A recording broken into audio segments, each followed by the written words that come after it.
So the number one is to build a strong portfolio. So the first thing that the hiring managers or the recruiters will ask when you try to find a job opportunity is to send your portfolio. So if you don't have a portfolio, you won't be able to get a chance to move on with the interview process. So even if you don't have any projects, please try to do projects. This you can use this one, the capstone project we did, or even you can design some things you use in day-to-day life. For an example, let's say the banking application that you're using right now, and you don't like it, it is hard to use and it don't have a good user flow. What you can do is you can get this project as an example and create a better user experience for that particular application. Or even if you get a chance to get on a project by some contact, some of your friends, or even a charity organization, don't think about the budget that much. Just do that project to put in your portfolio, because you are doing an investment for the future. If you have good sounding portfolio, you will get a chance to get more opportunities in the corporate world, or even as a freelancer. You will get more opportunities if you have a good sound portfolio. So the portfolio creation we mentioned in the first few weeks as well. You can use tools such as Dribble or Behance, or even if you are good at building your own websites, there are website builders such as Webflow, Framer, where you can convert your Figma designs to websites. So you can create your websites, or even if you're good at coding, you can create your own website. So it is number one, and it is a must if you want to get opportunities in design world or the UX design world. Okay, number two is update your LinkedIn profile. So as you know, most of the recruiters, actually more almost all of them right now, the contacting people, candidates through LinkedIn profile. So if you have a good profile, if you have a good CV, if you have so much of experience, and if you don't update your LinkedIn profile, you miss a chance. So the person who have a LinkedIn profile and who's applying for job have a better opportunity to get more job interviews, because they have a good online presence. So update your LinkedIn profile with the latest qualifications you have. Maybe you can add this certificate course there as well, and always make sure to put all the details, all the up-to-date details there, because that is the number one source that most of the recruiters are look into your profile, or the experience or the educational qualifications when you apply for an opportunity. Even if you apply with a CV, most of them come to your LinkedIn profile just to clarify and get a better idea about yourself. So the online presence in LinkedIn is must. Number three, get a real world experience. So even if you have all the things that I mentioned in place, but if you don't have a real world experience, when you get a chance for an interview, when they ask you questions about your UX design process and what other projects do that you do, and there's a step called case study review. So in that particular case, what you have to do is you have to tell the hiring manager or the recruiter or the technical personnel, maybe the creative director or senior engineer, UX engineer, about the process that you follow in a real world example. So if you don't have a real world example, the capstone project that you created is a real world example, but it is a lack of some things. So because of the time constraints, I only ask you to do few things. But when you do a real world project, for an example, let's say banking industry, you get to do the whole process of the UX design methods. For an example, you can start off with the empathize, then define, and then you can do the wireframes, and then finally you can do the prototype and maybe testing. So all these steps you have to get familiar with when you do a real world example. So in that way, you can answer the questions that recruiters may ask regarding your design thinking process and how you approach different projects, what are the technical knowledge that you have. All these things come into place when you do a real world project. Next one is network. So networking is also really important when you try to find a new opportunity, not only in the UX industry, in any industry. If you have a good network, if you build a strong network of people around you, it will influence you and it will give you more opportunities. For an example, let's say you want to find a job opportunity and you don't have anyone in your network, any people that you can ask for a job opportunity. But the person who is outgoing and who have a good network, the social network, or a good set of friends in a upper ranks of hierarchy, it will help them to land on a better job rather than a person who don't have that much of a network. So I invite you to attend to hiring events or even virtual meetups when you uh, get an opportunity. Okay, next we have familiarize yourself with web development. So nowadays, most of the companies, even they have advertised as a UX designer position, most of the companies are looking for designers who can develop as well. So it is a good thing to familiarize yourself with web development, at least with the technologies such as HTML, CSS, little bit of JavaScript, and maybe the JavaScript frameworks such as React or Angular or Vue.js, and even there are no coding frameworks such as Framer or even uh, Webflow, where you can develop websites for your clients. So most of the time, when you get a freelancing project, even the clients will ask you, can you code this one? Can you uh, get this design into life? So that is a good thing to have. You can uh, give your self better chance when applying for jobs if you have these skills as well. Familiarize yourself with web development. All right, next we have give up thinking you are an imposter. So when you start off your career, there will be times that you will feel disappointed about your designs, especially if you try to compare with someone who have 10 to 15 year experience. They are doing really good designs. But if you, at the start of your career, you try to compare yourself, it will disappoint you. So that is not a good thing to do. You only have to compare yourself with like earlier you. For an example, before you started this course, some of you had some experience in Figma, and some of you didn't even install Figma application in their uh, computer. So now you have good experience. Now you can design something in Figma. So now you can compare yourself, the past self, to yourself right now. So that is a good comparison. Don't try to compare yourself to others with experience. Number 7, don't give up on the hunt. So most of us, what we do is when we apply for a few job opportunities, let's say for an example, we apply for 10 to 15 jobs and none of these people get back to us through email or a call or anything. And then we give up our job hunt. Number one thing that you have to remember is if you get rejected, so that is not something that you should take personal.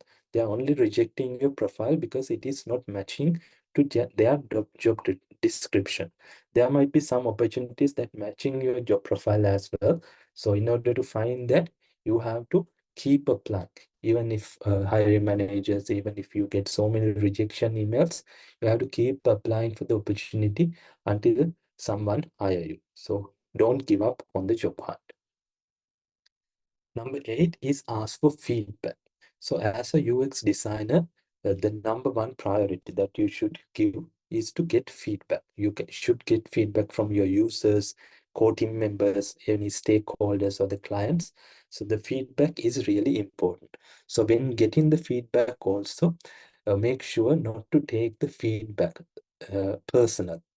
So they are only providing feedback for your design, not to yourself. So you don't have to worry and take it personal. And at the end of the day, everyone in the team, everyone involved in the product, want the product to be a successful one.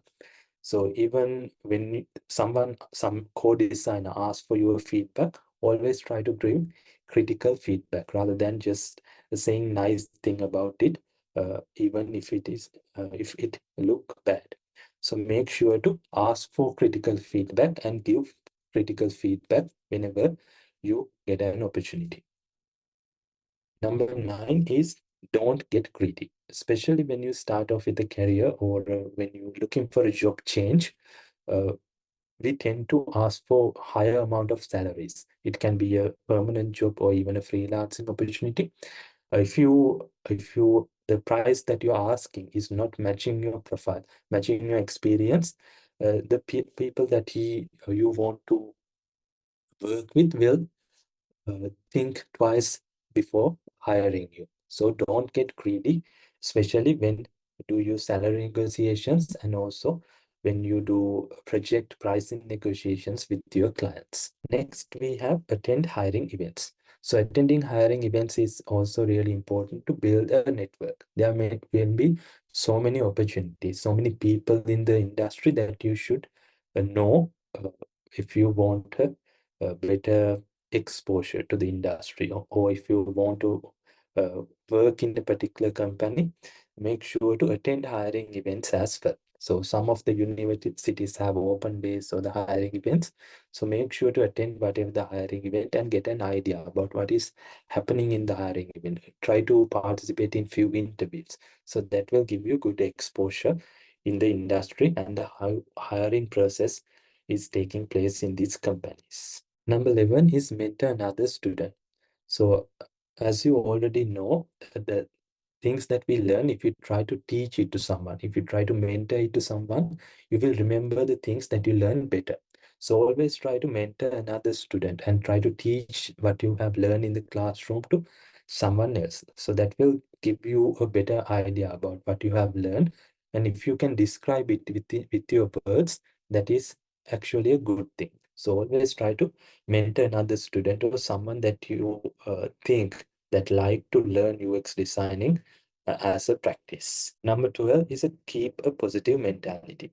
So the first thing when you're looking for a job opportunity, there will be so many rejections. Some interviews, uh, in UX design interviews, there can be several steps. Number one can be just screening interview where the recruiter or hiring manager will call you and get an idea about you. Number 2 and 3 can be the technical interview where they will give you an assignment and you have to submit the assignment.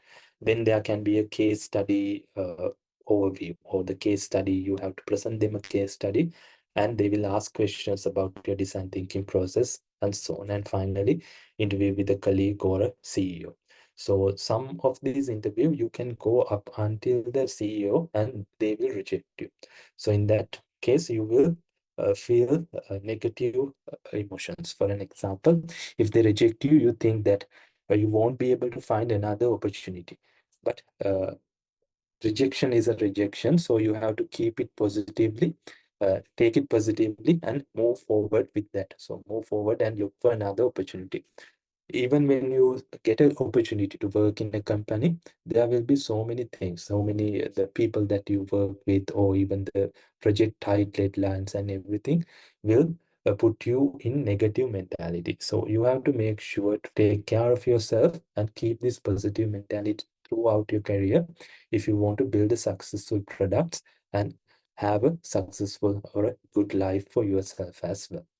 Keep a positive mentality is a good practice. Number 13 is increase your network. So let's say for an example, you're starting off your career and you get to know few people, 5 to 10 people, and you work in a company for some time. After 5 years, you still know these people that you knew in the beginning. That is not a good way to increase your network. So you always have to make sure to interact with different people in your industry, key decision makers. You have to attend hiring events, maybe social events, gatherings, and get to know these people, these important people, and increase your network. So whenever there's an opportunity, whenever you want to work in a different company, if they get to know about this opportunity, they will tell you. If you have a good network, you will be the first one to get to know about opportunities. So that will give you a competitive advantage as well. Next one, job shadow. So the job shadow is another thing that UX starters or the when you're starting off your career, you can do job shadowing. In the job shadowing, what you can do is you can observe what a senior UX designer is doing. Even if you don't work in a corporate setting, if you work as a freelancer, there are so many videos in YouTube. Let's say, for example, a day of a life of a software engineer or a UX designer. So you can watch these videos and observe and get an idea about what these people are doing in their daily life. So that will give you better exposure and understanding about what you have to do when you get a job opportunity or when you become a senior designer. Number 15 is don't be afraid. So when you're applying for an opportunity, don't be afraid to apply to any company. So for an example, if you want to apply for best IT companies in Sri Lanka, build a profile and build a portfolio and apply. Don't think that these people won't hire me, or even when you work in an environment with different people, don't be afraid to say your design decisions, expose yourself with different people, give ideas, and communicate with people. So that is the only way that you can move forward in the industry. Even in UX, it is the same. Number 16, don't sink your teeth in the first piece of meat. So this means that when you look for a job, let's say you apply for 5 to 10 job opportunities and some of them rejected you, and there's another one opportunity that you don't like, but this is the only opportunity you got. But you don't like the working culture, you don't like the working hours because they don't value your personal life, and the product that they are developing is something that you don't like to work on. So that place that you don't like to work, but this is the first opportunity you got, you took the opportunity. But after some time, you will feel disappointed about working in this company. So make sure not to sink your teeth in the first piece of meat, and always make sure uh, to work with a company that value yourself, value your expectations, value your personal life and everything. Number 17 is be honest. So not only in the UX, as practice in life, we have to be honest, but especially in the UX, when you create a portfolio, when you go through the interview process, always make sure to put your own designs in your portfolio and tell the stories that you already experienced. And even when you start off with a job in a corporate world or even freelancing, be honest with your clients, be honest with your co-workers. That will take you far. Number 18 is know your strengths. So most of you have a good idea about what are your strengths, what are your weaknesses. So if you know your strengths, especially in the UX world, if you're good with people, if you have good communication or interpersonal skills, you can be a UX researcher where you get a chance to interview people and get an idea about these people and empathize with them and create good designs. If you're good with visual designing, you can get these UX process or the UX research from your UX team and start off with the visual design and interaction design, animations. So you have to know your strengths and you have to make sure you focus on these strengths rather than your weaknesses. Number 19, do as much UX related stuff as you can. So I told you in the first week that there's a book called Design of Everyday Things. So please read it if you haven't read it already. Do as much as UX related stuff as you can. Means whenever you get an opportunity, let's say it can be a physical product or a digital product, you have to think like a UX designer and make sure, let's say for an example, if you want to become a UX designer in future in 10 years, if you want to become a senior UX designer or a UX lead, you only have to do UX designing things. Don't try to code if you want to be a UX designer. Coding is important, but your first focus should be on UX design. So whenever you get a project, do the process completely. Start off with the research and up until the development, follow the process. And even after the deployment or the development, do the user interviews, follow their recordings, and do as much as UX related stuff as you can in order to become an experienced expert UX designer. Number 20, wear your drive on your sleeves. So that means you put so much of effort to do your designs and the learn UX designing for so many years. Let's say you took 5 years or 6 years to learn UX, and after that, you are confident about your UX design skills. So that time you can show off your design skills. You can put your certificates in LinkedIn, or you can put your designs in LinkedIn posts, or even social media. If you like, you can advertise, or you can put posts regarding your latest design. So wear your drive on your sleeves because you put so much effort this month, and it is your time to show them off to the world as well. So those are the things, those are the tips that I can give you to find a UX designing job.